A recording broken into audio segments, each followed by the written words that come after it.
చేస్తామని ఒప్పుకోవడం, ఇంత భక్తిభావంతో ఇంత మంచి మనసుతో మీరందరూ కూడా స్వామీజీకి స్వాగతం పలికి భక్తిభావాన్ని చాటినందుకు హృదయపూర్వకంగా మీ అందరికీ పేరు పేరు నమస్కారాలు తెలియజేస్తున్నాను.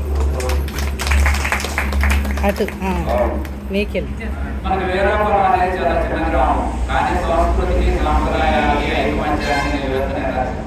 చాలా గొప్ప గ్రామం.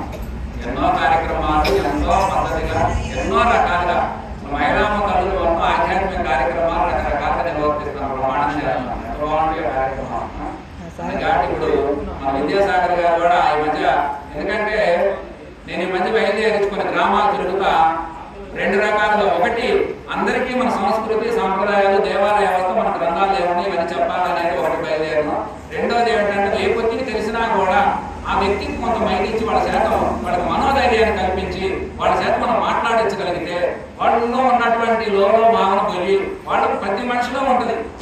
ప్రతి మనిషి ఇప్పుడు ఎంతో కొంత భక్తి చేసే వాళ్ళకి ఎంతో కొంత జ్ఞానాభివృద్ధి వాళ్ళకి వాకు అనేది లేకుండా ఉంటుందా, కానీ దాన్ని ఏంటంటే దానికి అవకాశం లేకపోవడం వల్ల వెనకబడిపోతా ఉన్నారని చెప్పి చాలా మందికి కొద్దిపాటు తెలిసిన వారికి కూడా మైకిచ్చి మాట్లాడించి మరి చాలా మందిని అంటే అది మనం తయారు చేయాలి. అవతల పాస్టర్ ఉన్నారు, 2 చర్చీలు ఉంటే 4 ఉంటారు. మన దేవాలయాలు ఎవరు ఉంటారో చెప్పండి, ఎచ్చగా ఉంటే చాలా మందికి 90 మందికి ఆ స్థల పురాణం కానీ స్వామి యొక్క మహిమ కానీ తెలియదు. ఆయన రావడం ఏదో చేసుకోవడం ఏదో వెళ్ళిపోవడం ఏదో ఒక మాట చెప్పే పరిస్థితి లేదు. మరి ఈ బోధ ఎవరు చేయాలి?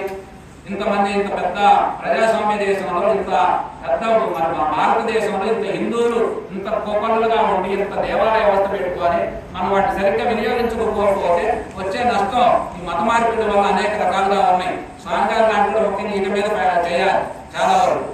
సరే, మరి ఆ విధానంలో వస్తూ మన ఆయుషాంతుల్లో కూడా విద్యాసాగర్ గారికి ఇచ్చి ఒక 10 నిమిషాలు మాట్లాడించారు. ఈరోజు కూడా మాట్లాడాలి. ఆయన మాట్లాడితే తెలిసింది మాట్లాడాల్సిందిగా కోరుతున్నాం.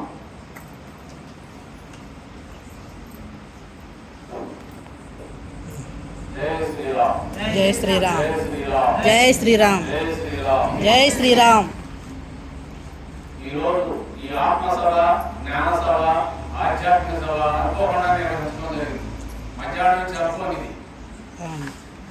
తను శివాజీ నారాయణ అని మేము చిన్నప్పుడు రెండసిందుల హాస్టల్లో 5 సంవత్సరాలు కలిసి చదువుకున్నాం ఫ్రెండ్స్.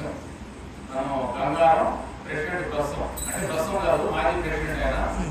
ఇట్లా సంవత్సరానికి చెప్పాడు, ఇట్లా స్వామి గారు వస్తున్నారు, మా గురువు గారు ప్రతాప్ స్వామి గారు వస్తున్నారు, వాళ్ళ గురువు గారు హిమాలయ గురు స్వామి గారు వస్తున్నారు, మరి ఏమైనా అవకాశం ఉంటుందా?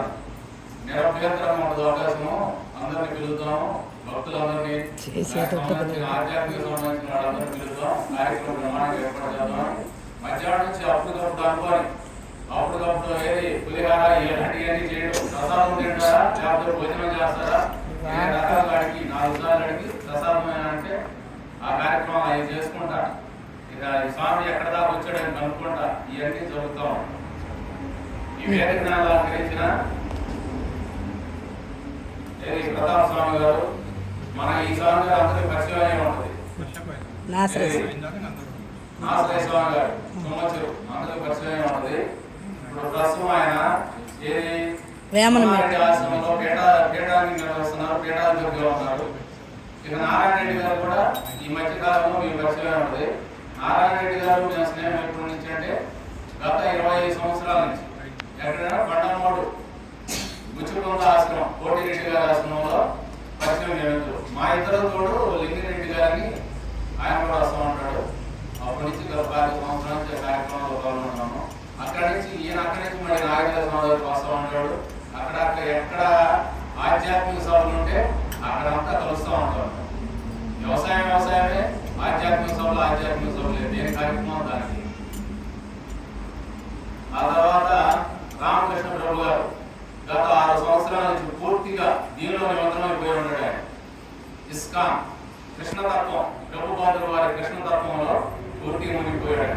ఆయన ఎక్కడో కాదు, మన కట్టా నారాయణ గారి కుమారుడే. ఇక్కడ పిల్లల దగ్గర పొలం చేయక కట్టా రంగారెడ్డి గారి కుమారుడు. అలాగే మన ఇలాంటి జ్ఞాన సభలు మన గ్రామంలో మళ్ళీ ఇంకా ఎన్నో నిర్వహించుకోవాలి. ఈ రోజు నాకు చాలా తృప్తిగా ఉంది. ఏంటంటే మన వీరాపుర గ్రామంలో ఏరిపేడ ఆశ్రమం తరఫున శిష్యులు ఉన్నారు, రామచంద్రాజీ మిషన్ శిష్యులు ఉన్నారు. పిరమిడ్ ధ్యాన సభ శిష్యులు ఉన్నారు, భవగ్ని పీఠం శిష్యులు ఉన్నారు, అందరూ ఉన్నారు. అందరూ ఒక్క చోట చేరారు. మీ అందరికన్నా నాకు చాలా సంతోషంగా ఉంది. అందరూ ఒక చోట చేరినారు. నేను అందరూ ఒక చోట కావాలా.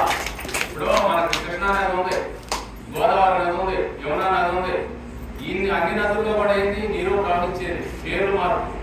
ఇవన్నీ కూడా రామచంద్రాది పీఠం అన్నా, భవగ్ని పీఠం అన్నా, ఏర్పేడాసురి స్వామివారు అన్నా మొత్తం ఆత్మజ్ఞానం అయిపోయి ఈ నదులు మొత్తం కలిసి కృష్ణా నది కానీ, గోదావరి నది కానీ, పెన్నా నది కానీ, ఏ నదులైనా, కావేరి నది అయినా మొత్తం కలిసి ఆఖరికి ఎక్కడికి వెళ్ళాలా? సముద్రంలోకి వెళ్ళాలి. అన్ని ఈ బ్రాంచ్లు మొత్తం కలిసి ఆఖరికి ఆ పరమాత్మ ఆత్మజ్ఞానం కోసం వెళ్ళాల్సిందే. అది అసలు సంగతి. కాబట్టి ఇలాంటి సభలు ప్రతి భవిష్యత్తులో కూడా నిర్వహిద్దాం. కాబట్టి ఈ 4 సంబంధించిన వాడి మొత్తం కూడా ప్రతి ఒక్కరు ఈసారి మన స్వామివారు ఇటు వస్తున్నా పోతున్నా నాకు ఇన్ఫర్మేషన్ ఇచ్చేవాడు చాలా మంది ఉన్నారు. దేనికంటే మీ 12 గత 20 సంవత్సరాల నుంచి తిరుగుతున్నాం. ఎక్కడ ఆధ్యాత్మిక కార్యక్రమాలు ఉన్నాయో అక్కడ తిరుగుతూనే ఉన్నాం, పరిశీలిస్తూనే ఉన్నారు. ఇక్కడ స్వామివారు వచ్చినప్పుడు మన గ్రామంలో కార్యక్రమం పెడదాం. ప్రతి ఒక్కరు సహకరించండి. మా అవసరం మాది ఆయన భేదభావం ఉండదు. ప్రతి ఒక్కరు సహకరించాలి. జై శ్రీరామ్. జై శ్రీరామ్. హరే రామ రామ రామ హరే హరే, హరే కృష్ణ కృష్ణ కృష్ణ హరే హరే. హరే రామ రామ రామ హరే హరే, హరే కృష్ణ కృష్ణ కృష్ణ హరే హరే.